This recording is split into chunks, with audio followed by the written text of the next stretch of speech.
कर इंतहाई अकीदत व मोहब्बत के साथ रसूल गिरामी का सल्लल्लाहु अलैहि वसल्लम की बारगाह गोहरबार में दिल की अथाह गहराइयों से दुरूद शरीफ का नजराना बांग्लाज़े उलमाना पेश करें और झूम झूम कर बुलंद आवाज से दुरूद शरीफ पढ़ें। पढ़िए अल्लाहु मुहम्मदिन सल्लल्लाहु अलैहि वसल्लम नहनु इबादु मुहम्मदिन सल्लल्लाहु अलैहि वसल्लम। चश्मे बीना तू न जलवों को मोहो खावर के देख, चश्मे बीना तू न जलवों को मोहो खावर के देख, देखना है गर तुझे तलों को पैगंबर के देख, देखना है गर तुझे तलों को पैगंबर को देख। गौस तो या गौस कहते कहते हो जाते हैं गौस, गौस को या गौस कहते कहते हो जाते हैं गौस। खाजगी मिल जाती है तू ख्वाजा का दम भर के देख, खाजगी मिल जाती है तू ख्वाजा का दम भर के देख। एक बार और दुरूद शरीफ पढ़ लें आप लोग। अल्लाहु मुहम्मदिन सल्लल्लाहु अलैहि वसल्लम नहनु इबादु मुहम्मदिन सल्लल्लाहु अलैहि वसल्लम। हज़रात आप लोग कुछ देर से बैठे नबी की प्यारी प्यारी नातें और दीन की प्यारी प्यारी बातें समाअत कर रहे हैं। मुझे इसका एहसास है कि आपने काफी वक्त कुर्बान किया है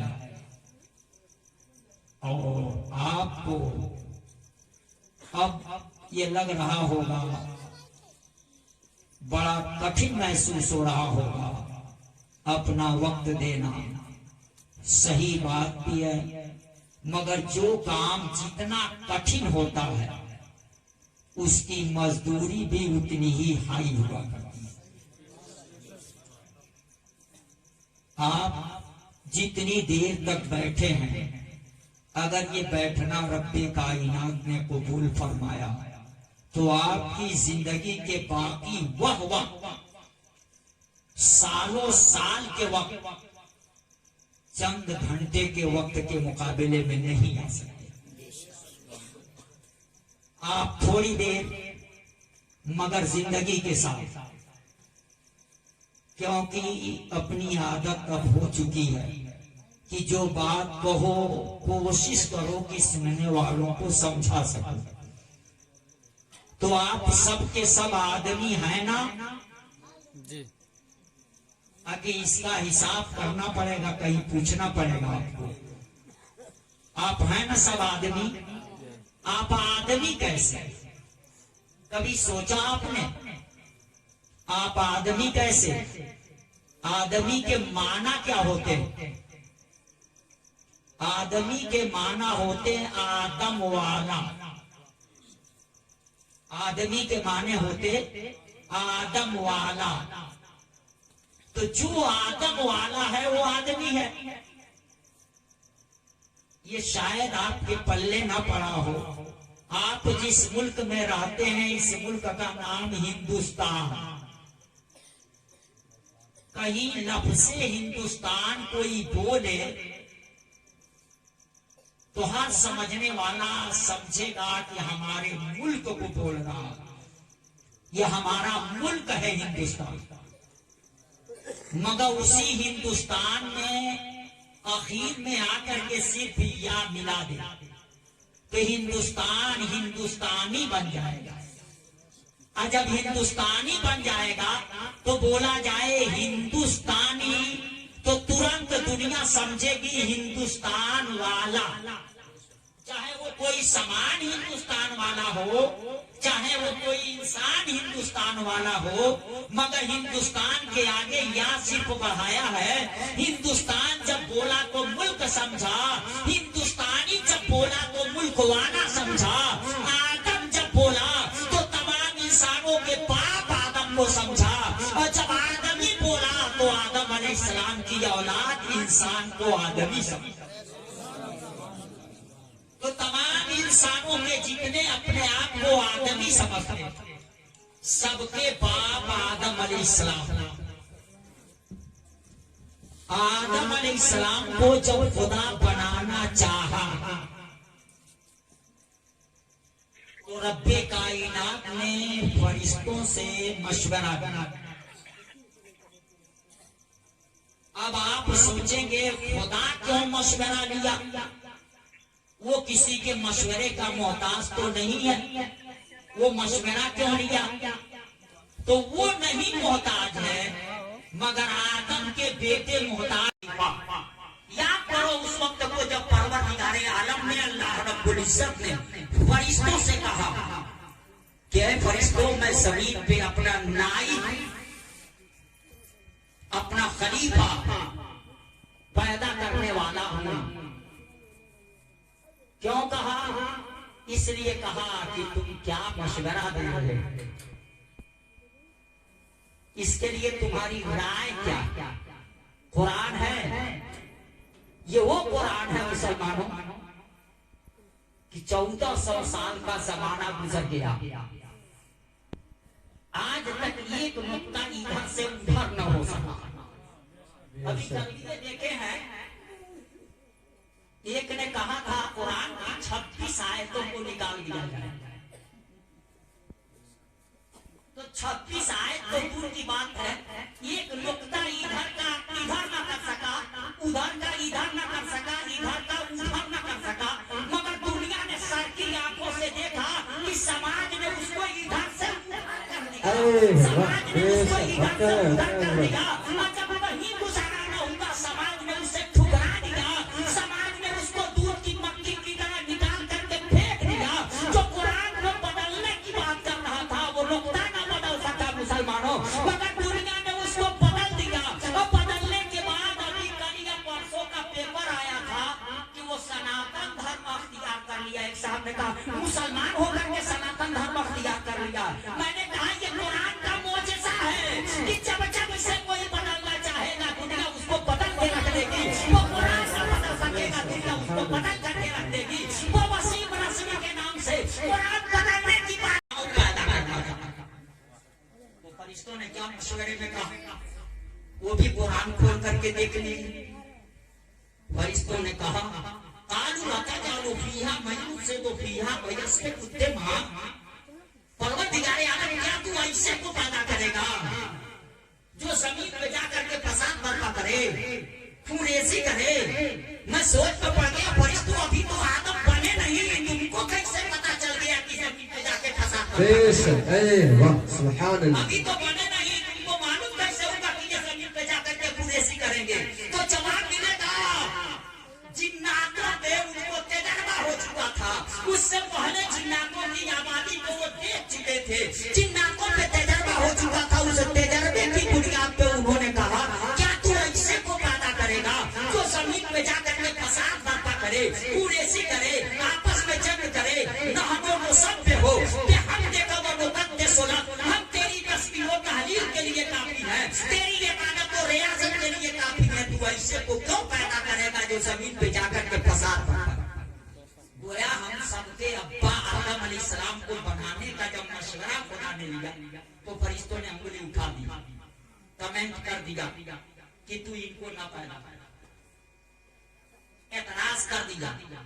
ऐसे को तू बनाएगा, ऐसे को पैदा करेगा जो जमीन पे जाकर फसाद बर्पा करे, कुरेसी करे? गोया उन्होंने मशवरा दिया कि तू ऐसे को 24 घंटा हम तेरी तस्बीह और तहलील में लगे हुए हैं, दूसरे को तू काहे को पैदा करे?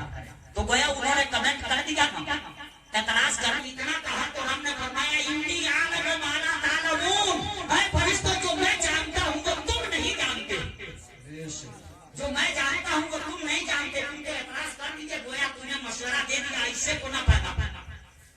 और उसके बाद रब्बे कायनात ने आदम अलैहिस्सलाम को बनाया। अब बनाने के बाद फरिश्तों से मनवाना था, फरिश्तों इन्हीं के बारे में तुम कह रहे थे कि उनको काहे को पैदा करेगा, उस जमीन पे जाएंगे उनकी औलाद पैदा होगी, उससे कुरेसी होगी। गोया तू अपने आप को इनसे बड़ी अच्छा समझ रहे थे ना, तो आओ मुकाबला हो जाए, तुम अच्छे किए, आओ मुआसरा हो जाए।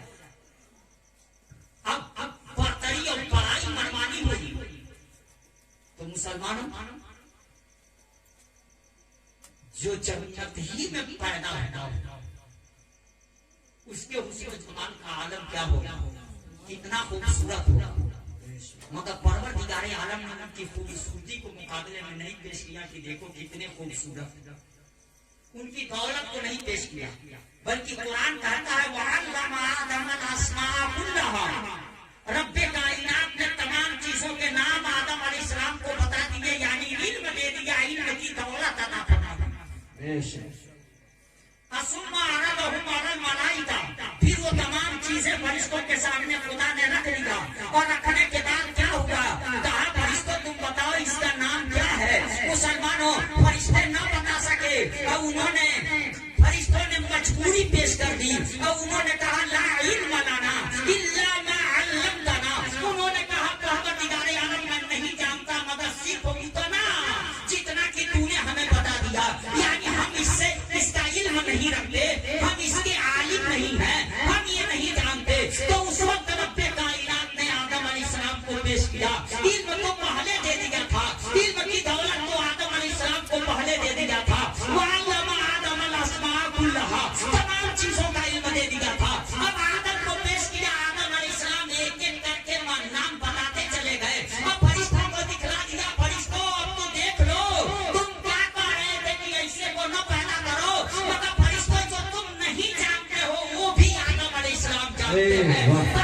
रब्बे कायनात ने आदम अलैहिस्सलाम की बरतरी साबित करने के लिए उनका खानदान नहीं पेश किया था, उनकी प्रॉपर्टी नहीं पेश की थी, उनकी दौलत नहीं पेश किया था, उनके जिबागी को नहीं पेश किया था, उनकी कनकाठी को नहीं पेश किया था, उनके इल्म को पेश किया था बरतरी मनवाने के लिए। इसीलिए शायद कहता है बदल डाली है अब तो अंदाज़े बयां हमने, बदल डाली है अब तो अंदाज़े बयां हमने, नहीं तो बंद कर दी थी फरिश्तों की जुबान हमने। तो हम ये तो बुनियादी गलती कर रहे हो, जब तुम्हारे बाप आदम अलैहिस्सलाम को खुदा बनाया और फरिश्तों के मुकाबले में पेश करना हुआ तो खुदा ने कोई दौलत नहीं पेश किया था, इल्म की दौलत को पेश किया था। अगर तुझे मुकाबला करना है तो इल्म के मामले में इतने आगे बढ़ जाओ, इतने आगे बढ़ जाओ, इतने आगे बढ़ जाओ कि मुसलमानों कोई तुम्हारा मुकाबला न कर सके। इल्म की बुनियाद पर इल्म हासिल करो, इल्म अगर इल्म नहीं हासिल किए तो तुम्हारी पोजीशन क्या है। एक हिंदी के कवि ने कहा था रूप यौवन संपन्न विशाल कुल संभव, रूप यौवन नौजवानी के वक्त में जब शबाब का आलम होता है, जवानी का आलम होता है तो हर आदमी खूबसूरत होता है। रूप यौवन संपन्न, आदमी बड़ा खूबसूरत हो और संपन्न हो, खुशहाल हो, मानी पोजीशन अच्छी हो, बिल्डिंग आलीशान हो, चलने के लिए गाड़ियां हो, जमीन जायदाद हो, बाग बागीचे हो, बैंक बैलेंस हो, मुसलमानों उसके पास सारी दौलत हो, तो रूप यौवन संपन्न विशाल कुल संभवा, खूबसूरत भी हो, संपन्न और खुशहाल भी हो, मानी पोजीशन भी अच्छी हो, अब विशाल कुल बड़े खानदान में जन्म लिया हो, बड़े बाप का बेटा हो, विशाल कुल संभवा विद्याहीना न शोभन्ते निर्गंध एवं किंसुता, अरे बड़ा खूबसूरत भी है, मानी पोजीशन बड़ी अच्छी है और उसके साथ साथ बड़े खानदान में जन्म लिया है, बड़े बाप का बेटा है, मगर शिक्षा नहीं हासिल किया, तालीम नहीं हासिल किया, तो उसकी मिसाल सेवन की फूल से दिया था कि वो सेवन की फूल की तरह से है, वो बड़ा खूबसूरत है, बड़ा बड़े खानदान में जन्म लिया है, तो सेवन का पेड़ बड़ा मोटा मोटा होता है और उसका फूल जमीन पे नहीं बड़ी परंदी पे जाकर के लगता है और उसका फूल बड़ा फलदार होता है, बड़ा रंगीन होता है, बड़ा गाढ़ा होता है, मगर आज तक अपनी आंखों से नहीं देखे होंगे किसी के गले का हार बना हो वो फूल। यानी तेरा बेटा खूबसूरत भी हो जाए, बड़े बाप का बेटा हो, बड़ा बंदी वाला भी हो, मगर इल्म नहीं हासिल किया है तो वो सेमर के फूल की तरह से है, वो सेमर का फूल बन करके रह जाएगा, स्टेज की जीनत नहीं बनेगा, वो समाज की जीनत नहीं बनेगा, वो कौम के गले का हार नहीं बन सकता है, वो इमाम नहीं बन सकता, वो मुक्तदा। मैं कहूँगा बेटा तो अपने बाप की दौलत का वारिस होता है,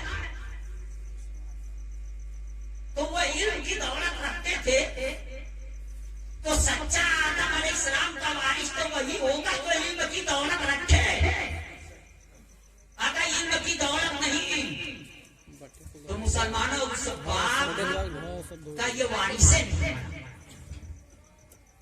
जिस आदम अलैहिस्सलाम के हम और आप औलाद, वो आदम अलैहिस्सलाम मुसलमान, और उस आदम अलैहिस्सलाम की औलाद में एक से एक आलिम, एक से एक फकीर, ये जश्न गौसुल वरा के नाम से आपने इस प्रोग्राम को रखा, सजाया, कराया, लोगों को बुलाया।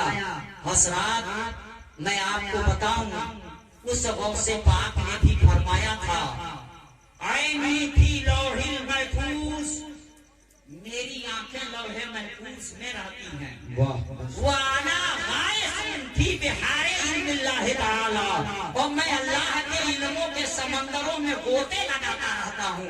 मेरी आंखें लौहे महफूज में होती हैं और मैं अल्लाह के इल्मों के समंदरों में गोते लगाया करता हूँ। मुसलमानों, उस गौसे पाक के इल्म का आलम क्या होगा? उस गौसे पाक के इल्म का आलम क्या होगा जो अल्लाह के इल्मों के समंदरों में गोते लगा रहा हो, कौवासी कर रहा हो? उसके इल्म का आलम क्या होगा? मुसलमानों, मैं ये नहीं कहता कि दुनिया का और इल्म ना दो, मगर मुसलमानों, मेरे आका मुस्तफा जाने रहमत सल्लल्लाहु अलैहि वसल्लम ने फरमाया, खैरुकुम मन तअल्लमल कुरान व अल्लम, तुम में बेहतर वह लोग हैं जो कुरान सीखें और सिखाएं, पढ़ें और पढ़ाएं। अब आप कह सकते हो क्या डॉक्टर नहीं अच्छा है? वो भी पढ़ा है। क्या इंजीनियर नहीं अच्छा है? वो भी पढ़ा है। क्या प्रोफेसर नहीं अच्छा है? वो भी पढ़ा है। क्या वैज्ञानिक नहीं अच्छा है? वो भी पढ़ा है। मैं कहना सब अच्छे, सब अच्छे हैं। मेरे आका ने ये नहीं कहा कि वो अच्छे हैं। आका ने कहा बेहतर वो है जो कुरान पढ़े और पढ़ाएं, सीखे और सिखाएं। पता चला डॉक्टर अच्छा है मगर आलिम उससे अच्छा, इंजीनियर अच्छा है मगर आलिम उससे अच्छा, प्रोफेसर अच्छा है मगर आलिम उससे अच्छा है, कुरान पढ़ने वाला, कुरान पढ़ाने वाला उससे अच्छा है। और जिसे नबी अच्छा कह दे, मुसलमानों, उसकी अच्छाई में शक नहीं किसी को करना चाहिए। उसकी अच्छाई में किसी को शक नहीं करना चाहिए, क्योंकि ये किसी दुनियादार का फैसला नहीं, महबूब परवरदिगार का फैसला है। और मेरे आका ने तो फरमाया, उलमाओ उम्मती का अंबियाए बनी इसराइल, मेरी उम्मत के उलमा को कौमे बनी इसराइल के अंबिया की तरह से होंगे। कौमे बनी इसराइल के अंबिया की तरह से, यानी कौमे बनी इसराइल को समझाने के लिए जो काम नबियों से लिया गया, मेरी उम्मत को समझाने का वो काम मेरी उम्मत के उलमा से लिया जाएगा। मेरी उम्मत के उलमा उस काम को तो पूरे गांव वालों को फख्र होना चाहिए कि मेरे गांव का बच्चा, मेरे मोहल्ले का बच्चा आलिम दीन बन करके आया। होता है मुसलमानों, सिर्फ गांव को क्या, आप अगर थोड़ा सा गौर कर लें, अभी चंद दिन पहले 2020 विश्व कप हो रहा था। पूरी टीम में 11 हिंदुस्तान के खिलाड़ी रहे। 11 ही खिलाड़ी होते ना, वो हार गए तो पूरा हिंदुस्तान हार गया। लोग मानते हिंदुस्तान है, आपके घर का तो कोई उसमें था नहीं, आपके गांव का कोई नहीं था, आपके जिले का कोई नहीं था, मगर वो हार गए तो उनकी हार पूरे मुल्क की हार मानी गई। सिर्फ 11 हार जाए, एक टीम हार जाए तो उनकी हार पूरे हिंदुस्तान की हार है, और उनकी जीत की खुशी पूरा हिंदुस्तान अगर मनाएगा तो मैं कहूँगा, मुसलमानों, नाइबे नबी बन करके, इल्मे दीन की दौलत हासिल करके जो आलिम दीन बन जाए, जिसको आका ने फरमाया, उलमाओ उम्मती का अंबियाए बनी इसराइल, मेरी उम्मत के उलमा कौमे बनी इसराइल के अंबिया की तरह से हो, तो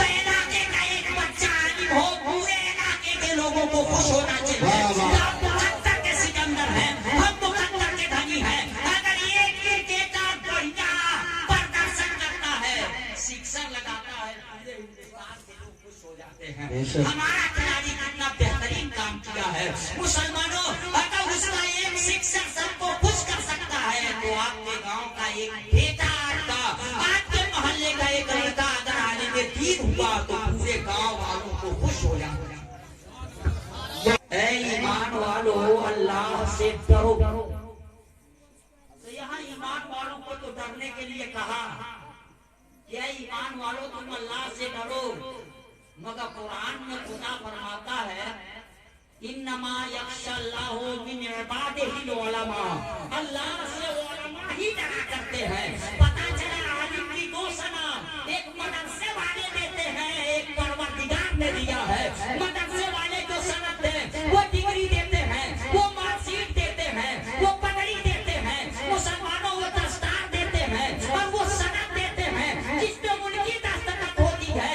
मगर एक सनद परवरदिगार आलम ने दिया है कि उलमा ही अल्लाह से डरते हैं। अब वो भी सनद देखना, वाकई आलिम वही है जो अल्लाह से डरे, आलिम वही है जो अल्लाह से डरे। तो अब ये दोनों सनदें देखिएगा, आज एक सनद तो देखी जाती है मगर दूसरी सनद नहीं देखी जाती। आलिम की सनद तो कुरान ने दिया है कि आलिम जो होगा वो अल्लाह से डरेगा, अल्लाह से नहीं डरता। सारी डिग्री है मगर आलिम, सारी डिग्री है मगर वो आलिम नहीं है। आलिम वो है जो अल्लाह से डरे। मुसलमानों तो ये आलिम दीन, उसमें बताया गया कि ये ईमान वालों अल्लाह से डरो। तो आप सब लोग ईमान वाले हो ना? ईमान वाले हैं कि नहीं? आप अपने आप को मोमिन मुसलमान मानते हैं ना? तो आप ईमान वाले हैं। अब कुरान में खुदा ने आप ही से न कहा है, ईमान वालों से कहा है, तो आप ईमान वालों में। तो आपसे खुदा ने कहा है ना कि ईमान वालों अल्लाह से डरो, तो आप सब अल्लाह से डरते हैं ना? डरते हैं कि नहीं? मुसलमानों कितना डरते हैं। अगर खुदा का डर तारी हो जाए, बस तारी होना चाहिए। खौफ तो अपना काम करा ही लेता, कहना नहीं पड़ता, खौफ अपना काम करा लेता। उसकी मैं एक मिसाल दे दूं कि जब आदमी पे खौफ तारी हो तो वो अपना काम करा लेता है कि नहीं, उसी से पता चल जाएगा कि आपके दिल पे खुदा का खौफ है कि नहीं, पता चल जाएगा। आप सब सोच लें कि आप लंबा सफर किए, इत्तेफाक से आप 3 दिन 3 रात सोने को, आराम करने को मौका मिला, थकन से चूके। सब लोग सोच लीजिए, आपको समझाने के लिए इस बात को कह रहा हूं। आप थके हैं, 3 दिन के जगह हैं, थके हैं, आप मौलाना आलमगीर साहब के घर पहुंच गए। इनको पता है कि आप 3 दिन सफर किए हैं, थके हैं, सोए नहीं, खाए नहीं। सोचा मेरे घर आए, जल्दी जल्दी इन्होंने खिलाया पिलाया, अपने घर के एक कमरे में बिस्तर लगाया, कहा आप बिल्कुल थकन से चूर हैं, लंबा सफर किए हैं, कई दिन सोए नहीं हैं, आप चलिए आराम करिए। एक कमरे में बिस्तर लगा दिया, आपको वहां पहुंचा दिया। आप जैसे ही बिस्तर पे लेटे, ये निकल करके आने लगे। इन्होंने कहा ठीक है आप आराम कीजिए, बहुत थके, सोइए चैन से, बहुत जगह आराम कीजिए, मगर एक ख्याल कीजिएगा, ये दीवार में जो सुराख है ना, इस सुराख से कभी कभी सांप निकल जाता है। आई कहा करके वो चले जाने। आप बताइए इंसाफ से, 3 दिन के आप जगह हैं, जिस कमरे में सुलाए उसी कमरे की दीवार में इन्होंने दिखला दिया, यहाँ ये सुराख है ना, इस सुराख से कभी कभी सांप निकल जाता है। आप 3 दिन के जगह भी हैं, थके भी हैं, 3 दिन के बाद आपको बिस्तर मिला, आप बताइए चैन से सोएंगे ना पूरी रात? नहीं सोएंगे ना, आंखों की नींद उड़ जाएगी। सोना तो दूर की बात है, बस आपकी नजर बार बार उसी सुराख पे जाएगी। ये ड्यूटी नहीं दिए, ये ड्यूटी नहीं दिए कि आप ड्यूटी देते रहिएगा, गारंटी भी नहीं है कि आज निकले ही, ये भी नहीं गारंटी है कि उसमें बैठा ही है, ये भी हो सकता है निकल के चला जाए। बस इन्होंने ये कह दिया कि कभी कभी निकल जाता, कितना ही थके हों मगर नींद आएगी। आपकी आंखों की नींद उड़ाया किसने? किसने उड़ाया? सांप के खौफ, इसीलिए ना नहीं आप सोए। सांप के डर ने आपको सोने नहीं दिया। बिस्तर आराम का है मगर नींद नहीं आ रही है। आंखें बिल्कुल बेताब हैं सोने के लिए, मगर सांप का खौफ है कि आप सो नहीं पा रहे। किसके डर ने आपको सोने नहीं दिया? थकने के बावजूद, जगने के बावजूद, वो सांप ही तो है। जिस सांप को देखे नहीं उसका डर थकने के बाद भी आपको सोने नहीं देता। मुसलमानों, जिस परवरदिगार का तुझे यकीन है, सांप की गारंटी नहीं कि उसमें है, मगर परवरदिगार के बारे में तो तेरा यकीन है कि अल्लाह है। उस अल्लाह से तुम अगर डरते तो सांप का डर पूरी रात की नींद उड़ा देता है, और अल्लाह का डर तुझे फजर के वक्त बिस्तर से उठा देगा। वाह बेशक, सुभान अल्लाह सुभान अल्लाह। सांप का डर पूरी रात की नींद उड़ा देता, तुझको सोने नहीं देता। अगर अल्लाह का खौफ तुम पे तारी होता तो जब फजर के वक्त मौसिम कहता सलातो खैरुम मिनन नौम, नमाज बेहतर है तुम्हारे सोने से, तो उस वक्त अगर तुम अल्लाह से डरते तो अल्लाह का डर तुझे बिस्तर से उठा के मस्जिद नहीं पहुंचा देता? पहुंचा देता कि नहीं? मगर खाली कहने के लिए अल्लाह से डरते हो। कोई मुसलमान ऐसा है जो ये कह दे कि फला वक्त खुदा बंदे को नहीं देख रहा। कोई मुसलमान नहीं पढ़ा है, उस मुसलमान का भी अकीदा दुनिया देखे या ना देखे, मगर खुदा देख रहा है। हर मुसलमान का अकीदा है ना। अरे मुसलमानों, यही बात तो उस वक्त हुई थी। बड़ा मशहूर वाकया आपने सुना, उमरे फारूक आजम जब हसास दुनिया के सबसे बड़े हाकिम खलीफतुल मुस्लिमीन, ऐसे हाकिमों की तरह हाकिम नहीं थे। वो कैसे हाकिम थे इसका पता लगाना हो तो दरियाए नील से पूछ लेना। दरियाए नील से पूछ लेना कि उमरे फारूक आजम कैसे हाकिम थे। उमरे फारूक आजम के दौर में गालिबन अम्र बिन आस वहां के गवर्नर थे, और वहां लोगों की एक सोच थी कि दरियाए नील का देवता कभी कभी नाराज होता है। तो जब नील का देवता नाराज होता है तो पानी कम हो जाता है, अपनी जुल्फों को समेट लेता है, तो खेतियां सूखने लगती हैं, बागात सूखने लगते हैं।